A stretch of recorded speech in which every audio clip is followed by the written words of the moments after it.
Hi everyone, thank you for being here today. I'm Emily Dobbins, and my teammates are Shirley Lay, Chelsea Braun, and Margaret Dung. For the past 8 months, we've conducted research and tested prototypes for design that responds to a challenging problem. But before we start, I'd like to ask you to consider a few questions. How do you manage the intense emotions that arise after a conflict? Do you listen to music or write in a journal? Do you talk to a friend? And at what age did you learn the techniques that help you calm down? Did you know that those techniques are learned as early as infancy?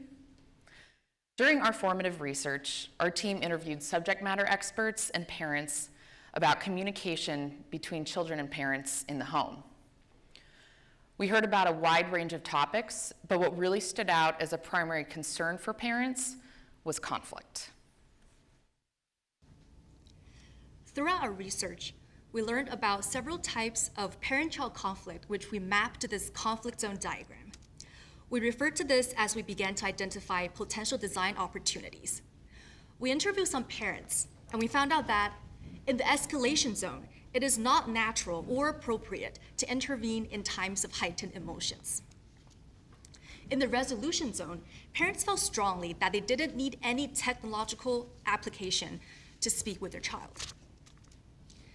Zone 2 is where we learn about a method that many parents use to stop a conflict from escalating further. We call it the cool down. So what is a cool down? A cool down is a period of physical separation after the peak of a conflict, where each person takes time to calm down and collect their thoughts.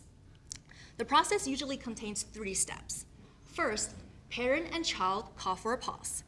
Second, they separate and reflect individually. Third, they reunite and talk. However, while a cool down is usually very productive for adults, children are often confused about why they're isolated and sometimes become more frustrated and upset. So we ask ourselves, how might we encourage a more productive cool down period for young children after conflicts? To address this problem, we would like to introduce you to Ami. We know you've got a lot on your hands. Every family struggles here and there, and sometimes misbehavior can push you over the edge. When frustration rises, it can be hard to have calm and constructive conversation with your child. Taking some time apart for cool down stops conflict from getting worse. But sometimes these helpful breaks aren't as productive for children. Cool downs often leave kids confused, frustrated, and unable to reflect like their parents can. But there is help. Introducing Ami. Ami is a conversational device designed to help your child cool down and externalize her feelings, using a variety of prompts which are creative, calming, narrative, and energizing. Ami can help make this moment a productive time for you and your child. Simply activate Ami with your smartphone to begin prompts that will help your child calm down. Ami can sense when your child arrives and will begin interaction. Hi, Violet. How are you feeling? I'm so mad. Can you tell me why you're mad? Mom promised to play with me, but she kept talking to other people. I understand. When I'm angry, I take a deep breath. Do you want to try this? Okay. Take a deep breath in, fill your tummy up like a balloon, and blow all the air out. Let's draw a big box with something in it that makes you feel happy. Can you tell me what you drew that makes you happy, Violet? I drew a cupcake. Why does that make you happy, Violet? Because it tastes yummy and it's pretty. Receive real-time details of what Ami is saying to your child.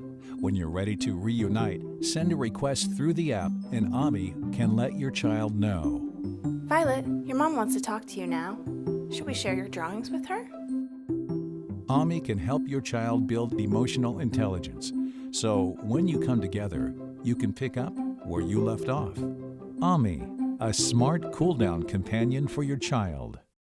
So the Ami system is comprised of 2 elements, the mobile application, which are used by the parents, as well as the physical device and voice user interface for children.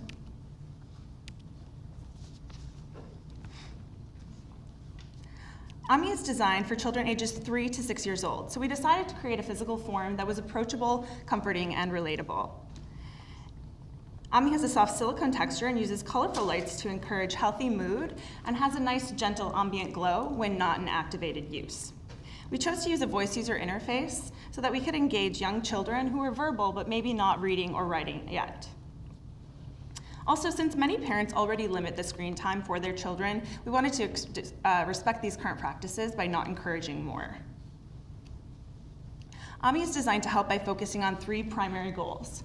The first is externalization of emotions. Research shows that even minimal externalization helps people feel better and helps children feel supported and understood. Second, we want to help children calm down. We want to help teach them effective ways of managing their anger. And finally, we want to help them verbalize their experience. Being able to talk about conflict aloud helps kids to think more calmly and also to find better solutions. AMI suggests activities and exercises from the 4 modes that you see here as well as in the video in order to help children find a better headspace. AMI's default setting naturally progresses through these modes using natural language and adaptive algorithms. Now we'll give you a closer look at how AMI's VUI works. At a high level, when the child delivers an input, AMI will detect keywords and select an appropriate activity. AMI communicates the same content in a variety of ways to ensure that each conversation feels unique and personal. AMI learns how each child speaks and adapts the language to sound more natural. AMI also understands a diverse range of responses given by the child. Keywords are predefined in the system, and AMI can recognize synonyms and similar phrases. Once a keyword is detected, AMI will map it to a suitable activity or question. In this case, the child tells AMI that she's mad. The keyword mad is mapped to 2 possible actionable items, either a calming activity or a guided conversation.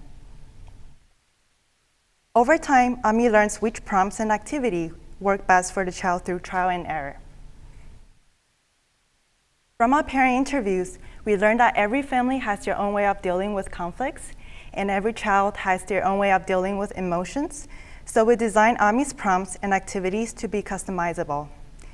Parents know what's best for their children, so they can tailor the experience through their mobile app. For instance, if the parent knows that their child releases frustration through physical activities, they can prioritize the energy mode in their mobile app so that AMI will suggest energizing activity. From our usability testing, we learned that young children usually speak in brief phrases and may get confused if a question is too open-ended. With this in mind, we've designed AMI to structure prompts as yes or no questions or a choice between 2 activities. Finally, AMI is not a counselor, and AMI does not replace parental roles. One of the most important insights we gained from our interviews is that parents do not need assistance with a conversation after this cool-down period. AMI will not interpret the conflict or give resolution. Its focus is helping children verbalize their experiences and externalize their emotions. In this way, when parent and child reunite, both can be in a better headspace and ready for a constructive conversation. So what's next? At this point, we think AMI is ready for a pilot program. Our next step would be to produce a high-fidelity, fully functioning prototype. Then we distribute these prototypes into multiple households to capture longitudinal data and help determine how effectively AMI is performing in real-life situations. Before we take questions, we'd like to thank our sponsor, Eric Lawrence, for his invaluable guidance and feedback. Thank you to our friends and families for all of your endless support and encouragement.